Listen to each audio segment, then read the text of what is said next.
प्रथम महिला से उनको सम्मानित कराया गया इस मंच से, उसके लिए मैं पूरी आयोजक समिति का धन्यवाद करता हूँ। साथियों, मेरा नाम है मनोज अंतानी और पिछले लगभग 15 सालों से मैं पत्रकारिता के क्षेत्र में काम कर रहा हूँ। जब मुझे लगा कि हमारे समाज की पत्रकारिता को लेकर कुछ सवाल उठ रहे हैं, हमारे समाज की आवाज़ को लेकर कुछ सवाल उठ रहे हैं, हमारे पास पत्रकार नहीं है, तो मुझे लगा कि मैं छोड़ देता हूँ उन लोगों को जिनका उद्देश्य, जिनके जीवन का उद्देश्य हमारे समाज की खबरों को, हमारे समाज को गर्त में ले जाना है, ना कि हमारे समाज को कभी आगे पहुंचाना। तो पिछले 10 सालों से मैं समता आवाज टीवी का संचालन कर रहा हूं। बाबा साहब डॉक्टर अम्बेडकर ने 4 चैनल चलाए, मनोहर काशीराम साहब ने भी एक अखबार निकाला, 4 अखबार बाबा साहब ने निकाले। उनकी सोच थी कि अखबार हमारे अपने नहीं है, मीडिया हमारी नहीं है, तो हम जो बात कहना चाहते हैं वो कैसे जन जन तक पहुंचाएंगे। एक बहुत बड़ा सवाल था। बाबा साहब कहीं ना कहीं उसमें कामयाब हुए, लेकिन बाबा साहब के जाने के बाद इस देश की जो ब्राह्मणकारी व्यवस्था है, मनुवादी व्यवस्था है, उन्होंने उस कारवां को, जो पत्रकारिता का कारवां था, जो एक लोगों को कनेक्ट कर रहा था, उसको कहीं ना कहीं खत्म करने का काम किया। उसी कड़ी में बहुजन संगठक नाम से माननीय काशीराम साहब ने अखबार निकाला, उसको भी बंद कर दिया गया। अब सोशल मीडिया का जमाना है, हम अपनी हर खबर में कहते हैं सोशल मीडिया ही हमारा असली मीडिया है। हम एक खबर यहाँ पर डालते हैं। आज सुबह मैंने हरदोई की खबर डाली, यहाँ पर मुझे लगता है कि सुबह से शाम तक आज 5 से 10 हज़ार लोग आए हैं, उसके लिए आपका धन्यवाद। लेकिन उस खबर को अब तक 10 हज़ार लोग देख चुके हैं हरदोई के बाहर के लिए। तो ये इम्पैक्ट है हमारा कि हरदोई, जिसको मनुवादी कहते हैं कि विष्णु का घर है, इसको विष्णु का घर बताया जाता है और कहा जाता है कि भक्त प्रहलाद, मतलब स्टोरी आपने सुनी है, क्या सच्चाई है वो भी हम जानते हैं। मैं नहीं चाहता कि इस मन से ऐसी बात की जाए जिसको लेकर बाद में मेरे जाने के बाद यहाँ पर कुछ सवाल उठ जाए। लेकिन ये बात है कि हमारे बहुजन महापुरुषों का इतिहास इतना कड़वा है कि आज़ादी के 75 साल बाद भी ये जो देश के मनवादी व्यवस्था के लोग हैं, ये उसको पचा नहीं पा रहे। नीम के कड़वे रस को पचा लेंगे, बबूल के कड़वे रस को पचा लेंगे, लेकिन बहुजनों के महापुरुषों के लिखे हुए जो आज तक का जो इतिहास है उसको नहीं पचा पा रहे हैं। एक बार मैं चाहता हूं कि आप एक बार एक नारा लगाएं, हरदोई से निकलकर नारा ये दिल्ली तक जाना चाहिए, क्योंकि आप लोगों ने कुछ कमियां छोड़ी हैं, अपने लोगों के ऊपर सवाल खड़ा किया है, जिसकी वजह से हम पिछले 15 सालों से सत्ता से दूर रहे हैं। जिसकी सत्ता होती है उसके अधिकार होते हैं, जिसके अधिकार होते हैं उसको मांगने की जरूरत नहीं पड़ती, वो देता है। अगर आपकी सरकार होती तो आपने देखा कि जब आपकी सरकार थी तो जिस भूतपूर्व भारत की आज आप यहाँ पर परिकल्पना कर रहे हैं, उस सरकार के छोटे से हिस्से में जैसे ही हमारा हिस्सा आया, हमने पूरे उत्तर प्रदेश को भूतपूर्व बना दिया। कहाँ तक सहमत है आप लोग? आपको तो तालियां बजानी चाहिए इस बात के ऊपर कि आपकी समाज की बेटी ने जब उसको मौका मिला तो उसने पूरे उत्तर प्रदेश को भूतपूर्व बना दिया। हमसे कहीं ना कहीं कुछ कमी हुई है। अगर आज मुख्यमंत्री पद से पीएम की पोस्ट पर पहुंच जाते हम लोग, तो शायद देश बुद्धमय बन जाता। अभी हमारी एक बहन ने महाबोधि महाविहार मुक्ति आंदोलन की बात की, तो मैं आपको बता दूं 12 फरवरी को वो आंदोलन शुरू हुआ इस साल।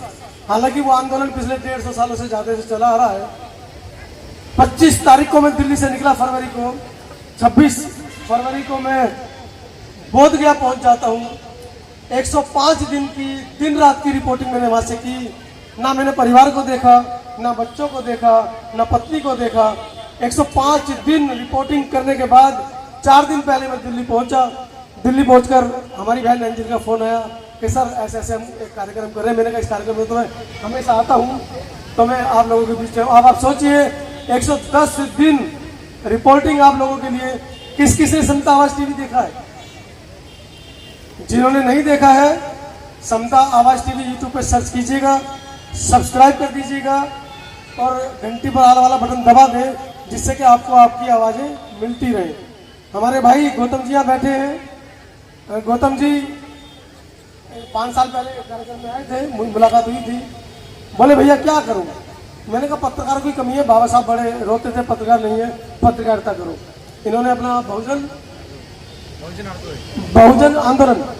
बहुजन आंदोलन के नाम से आपके हरदोई का चैनल है, आप उसको भी लाइक करें, शेयर करें, सब्सक्राइब करें।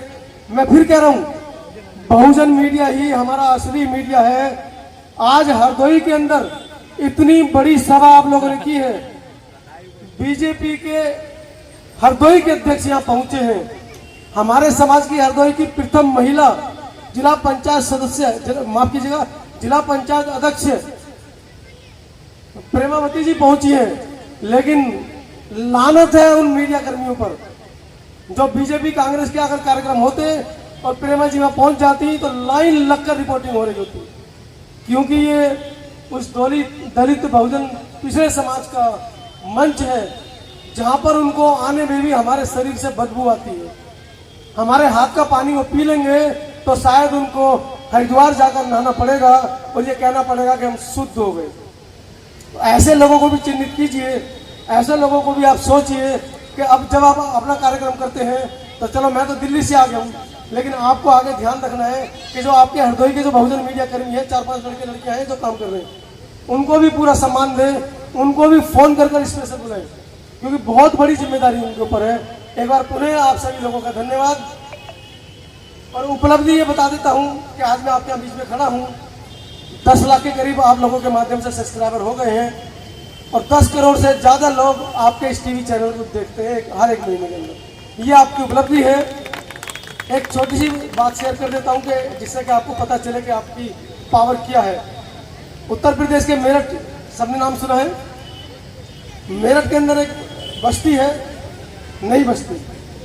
लगभग 5 साल पहले वहाँ पर किसी काम से गया तो वहाँ पर एक अम्बेडकर स्कूल है जो 5वीं क्लास तक चलता है। तो आसपास में जो लोग रहते हैं, जो वहाँ पर बाबा साहब की प्रतिमा भी बिल्कुल इसी तरह लगी है। आसपास के लोगों ने नालियाँ तोड़ दी, बाबा साहब की प्रतिमा तक, यहाँ तक मोहल्ले का पानी आप जानते हैं कैसा गंदा पानी होगा, इतना पानी यहाँ पहुँच रहा था बाबा साहब की प्रतिमा तक कि मैं बाबा साहब की प्रतिमा तक जाकर पुष्पांजलि भी नहीं कर पाया। मैंने माइक निकाला, रिपोर्टिंग की, सीधा SSP Meerut, UP police, DGP, मुख्यमंत्री सबको टैग किया। आप यकीन मानिए आपकी उस एक खबर का असर ये था कि जब मैं सुबह घूमने गया तो वहाँ पर मेरे पहुँचने से पहले 10 ट्रक मिट्टी पड़ चुकी थी और दूसरी ट्रक मिट्टी आने को तैयार थी। मेरा ये एग्जाम्पल देने का उद्देश्य सिर्फ इतना है कि सभी लोगों को आप मजबूत कर रहे हैं।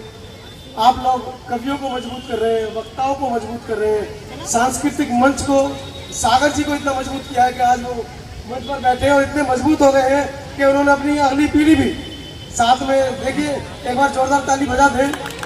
डॉक्टर का बेटा डॉक्टर बनेगा, इंजीनियर का बेटा इंजीनियर बनेगा, पंडित का बेटा पंडित बनेगा, छठी फेल होकर इंजीनियर और डॉक्टरों को आशीर्वाद देगा, आईपीएस को आशीर्वाद देगा।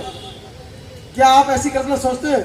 बाबा साहब ने एक कलम चलाई और ये नहीं है, पहले होता था ब्राह्मण, फिर होता था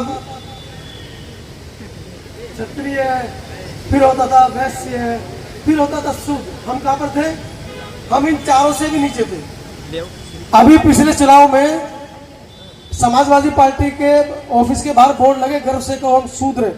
ये ओबीसी समाज ने लिखा, मैं नहीं कह रहा हूँ, ये तथ्य है। हम इन चारों श्रेणी से भी नीचे थे। वारे बाबा साहब, आपने एक कलम चलाई और इसको ऐसे कर दिया। एक बार जोरदार ताली बाबा साहब के बजा दो भाई। इतना बड़ा उदाहरण जो मैं आपको दे रहा हूँ ना, कोई समझा नहीं पाएगा कि कहाँ ब्राह्मण बैठा था, कहाँ क्षत्रिय बैठा था, कहाँ बनिया बैठा था और कहाँ ये जो हमारे ऊपर लठ लेकर चढ़ते हैं ना। अभी परसों 2 दलित बहनों की शादी हो रही थी और यादव समाज ने पथराव कर दिया। ये वही शूद्र हैं और इनको बाबा साहब ने एक कलम से ऐसे कर दिया। आप लोगों के लिए बाबा साहब ऐसे कर गए तो अपनी ताकत को पहचानिए, क्योंकि ये व्यवस्था आपको पुनः ऐसे करने पर तुली है। अगर आपने इस ओर ध्यान नहीं दिया तो अभी ऐसे है और ऐसे हो चुकी है, इतनी हो चुकी है। आपके स्कूलों की शिक्षा बंद कर दी गई है। पूरे उत्तर प्रदेश के अंदर ऐसा आंकड़ा है कि 2.5 लाख के करीब सरकारी स्कूल बंद किए जा चुके हैं। प्राइवेट स्कूल में हम पहुंच नहीं पाएंगे। हमारे जैसे शायद कुछ बाबा साहब का नाम लेकर शिक्षित हो गए हैं, समृद्ध हो गए हैं, तो हमारे बच्चे प्राइवेट स्कूल में पढ़ सकते हैं, लेकिन उस आखिरी पंक्ति के व्यक्ति का क्या होगा जो आज भी घर से निकलता है, वो सोचता है कि मैं चौक पर खड़ा हूँ, बेलदार हूँ, मजदूर हूँ, पुताई करता हूँ, कि क्या मुझे आज काम मिलेगा। अगर आज काम मिल जाता है तो मुझे शाम को 250-300 रुपये मेरी दाढ़ी के मिलेंगे, 100 रुपये की सब्जी ले जाऊँगा, 100 रुपये का आटा ले जाऊँगा, 5 रुपये का मिर्च ले जाऊँगा, प्याज ले जाऊँगा। आप तो खैर उनसे बेहतर हैं, लेकिन फिर भी आप सोचिए, कल्पना कीजिए, आप लोगों ने एक थोड़ा सा उदाहरण अंजल जल्दी तो नहीं, मेरे बात कोई तो नहीं। धन्यवाद। बाबा साहब को लेकर एक छोटी सी स्टोरी सुना देता हूँ।